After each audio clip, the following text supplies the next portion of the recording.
नमस्कार, स्वागत है आपका फिर से एस्ट्रो विद्या मंदिर के इस चैनल में। और आज का जो विषय है, भगवान श्री कृष्ण ने 16,000 स्त्रियों से विवाह और उनकी संतति का वर्णन है। आज इसके बारे में हम जानकारी आपको दे रहे हैं। आप सभी ने वैसे सुना होगा कि सभी से आप कथाओं में या कहीं सुनते भी आए हैं कि भगवान श्री कृष्ण ने 16,000 पटरानियों से शादी की और उसका रीज़न क्या था। और रीज़न करिए तो क्या श्री कृष्ण ने अकेले शादी करी 16,000 से या कोई और उनका स्वरूप था। तो शास्त्रों में भी इसके बारे में कहा गया है कि एक व्यक्ति समुचित एक विवाह का ही अधिकारी है, अन्य विवाह का नहीं है। उसको केवल उस रूपों में अलग अलग होना पड़ता है, तभी वह होता है। शास्त्रों में भी कई वर्णन विवाह के बारे में दिए गए हैं। इसी संबंध में पद्म पुराण में 16,000 स्त्रियों का श्री कृष्ण से विवाह के बारे में बताया गया है।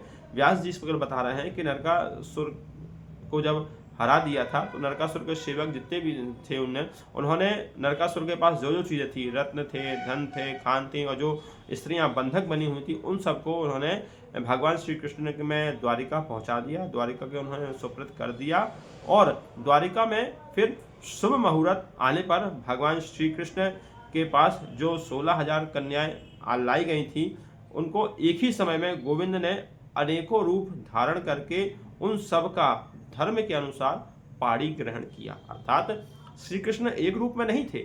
उस समय श्री कृष्ण ने 16,000 रूप विभक्त कर लिए थे अपने आप को, क्योंकि भगवान के लिए तो एक क्षण भी काफी है करोड़ों रूप परिवर्तन करने के लिए। और एक ही समय था, वो मुहूर्त भी एक ही था।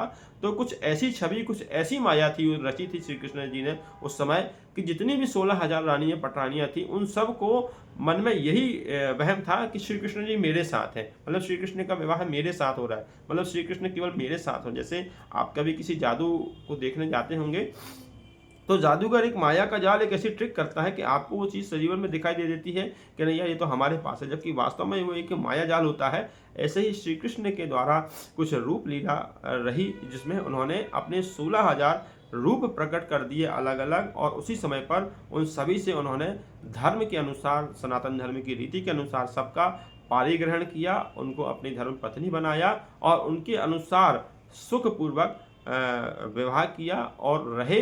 और एक ही समय पर वो 16,000 रूपों में हमेशा विभक्त रहे, जब तक पटरानियां उनके साथ रहीं। और उन सबको यही एहसास होता रहा श्री कृष्ण की माया से कि श्री कृष्ण केवल मेरे पास है, जबकि ऐसा नहीं है। प्रभु तो अंतर्यामी है, उनकी लीला हर जगह होती है। एक क्षण में वो 1000 रूप में परिवर्तित करने के अंदर क्षमता है, और वही काम उन्होंने उस समय किया। 16,000 रूप धारण किए और उतने ही माया से सबको उन्होंने वशीभूत भी कर दिया, जिससे सभी कन्याएं ये समझ रही थी कि श्री कृष्ण जी ने मेरे साथ ही विवाह किया है। और उन सबसे फिर जो संतति उत्पन्न हुई, जितने पुत्र उत्पन्न हुए, उन सबकी संख्या, श्री कृष्ण के द्वारा जो पुत्र के उत्पन्न की संख्या है उनकी 88,800 लगभग के आसपास उनकी संख्या थी, जिसमें रुक्मणी नंदन प्रद्युम्न श्री कृष्ण के समस्त पुत्रों में सबसे श्रेष्ठ थे और उनका सबसे ज़्यादा बखान किया गया।